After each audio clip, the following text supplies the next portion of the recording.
C Group session number 7. Welcome. I hope you're ready to dive in. We're going to talk tonight about baptism.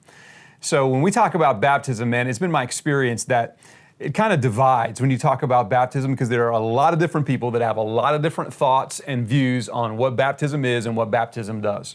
As a matter of fact, if you look at denominations across history, you'll find that different thoughts have led into different denominations, and different churches will say, here's what we believe about baptism.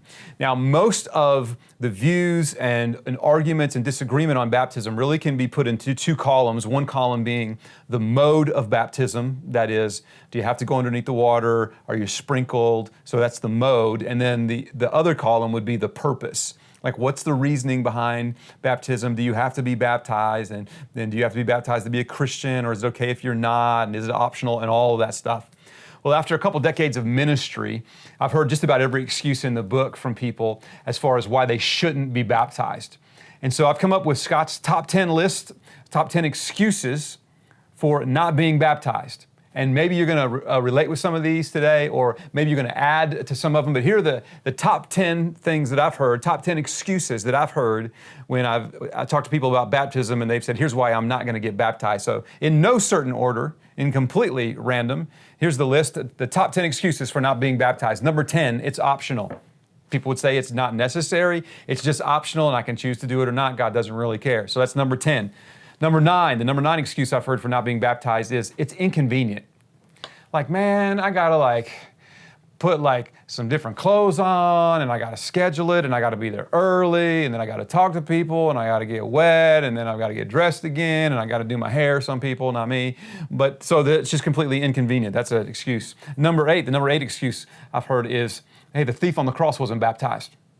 Like, people are going to go quoting scripture up on me then. Like, the thief on the cross wasn't baptized, so I don't have to be baptized. Now, number 7 excuse I've heard is that people say, I'm a little bit embarrassed to be baptized. And here's what they mean by that. They mean, I'm not embarrassed to do it, but I'm embarrassed because people think, because I've been around the church for so long, people think that I'm actually already been baptized, and I'm kind of embarrassed to do it.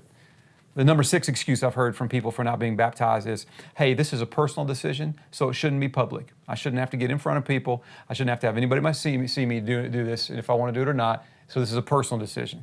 Number 5 excuse I've heard from people as far as not being baptized, they'd say this, I'm afraid. And when they say this, they're usually afraid of one of 3 things. They're afraid of water. Sometimes people man, I just freaked out about water. Or they're afraid of friends and what their friends who don't know Christ might think.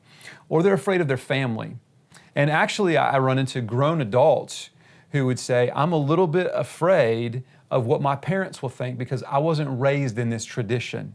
And if I do this, I feel like I'll be going against my family tradition, and that my parents it wouldn't be honoring to my parents. And so they're afraid of that. So that's an excuse that they give. Number 4 excuse I've heard is I'm not good enough. I'm just not good enough. When I get my life together, then I'm going to be baptized. Well, let me know when that's going to happen, right? The number 3 excuse is people might say, I'm too old. Number 2 excuse, hey, I was baptized as an infant, so I don't need to be baptized again. When really they're talking about being sprinkled as an infant. And the number 1 excuse I hear is sometimes people say, man, it's just too big of a commitment, and I'm not ready for that. And in my mind, that's really the only legitimate excuse. And I have complete respect for somebody who would say, Scott, here's the deal. I'm not fully into this following Jesus thing, and so I don't want to pretend that I am, and it's too big of a commitment, and I'm not ready to make it right now. So I just ask you tonight, what's your excuse? If you haven't been baptized, what's your excuse? Maybe you would say, man, I'm not ready because I haven't yet made a commitment to Christ. And I would say this to you. You're in the right place. You're around the right people. They're just going to help you along in that journey at your own pace. But if you're a follower of Christ and He is the Lord and leader of your life and you haven't been baptized, I would just ask you why. So that's what you're going to talk about tonight. Maybe one of these excuses or one of your whys. Or maybe you've got a whole nother excuse in there. But my hope tonight or today is that if you've not been baptized, that you would do that as an expression of your faith and you would get that process going. So, around this whole baptism thing, around this whole excuses and reasons not to be baptized, have a great discussion.